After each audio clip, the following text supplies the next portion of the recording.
Coloquei uma coisa interessante aqui como comentário. O tal não seduz os sentidos físicos, ele realmente seduz esse desejo de coincidência, de dignidade que é próprio da consciência humana. Flui através da vida. A estética verdadeira é trampolim para os sentidos da alma, paz e imperturbabilidade. O tal falou sobre isso, o que eu acho interessante é que essa noção de estética, que é própria do tal, é a mesma coisa que Platão dizia.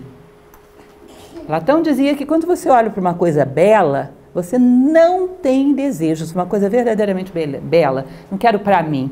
Você não vê a coisa, você vê através dela. E o sentimento que você tem é de nostalgia, saudade de casa. Eu já morei num lugar onde todas as coisas eram assim. Eu pertenço a esse mundo. Imagina você olhar para uma paisagem maravilhosa, eu quero para mim. Vou ver quem é dono dessas terras, vou comprar. Não, você não sente isso. Quando você se comove diante de um pôr do sol, vou comprar o sol. Quero que ele seja meu. Não tem isso. Você sente como se ele te desse nostalgia, saudade de casa. Existe algum lugar que era tão harmonioso quanto isso, e eu pertenço a esse lugar. E quero voltar para lá. Não lembro, mas eu sei que eu pertenço a esse lugar. Ele diz que a verdadeira beleza você vê através dela. E ela te desperta sentidos internos, de coincidir, de se harmonizar, de encontrar seu lugar no mundo. Isso é muito bonito.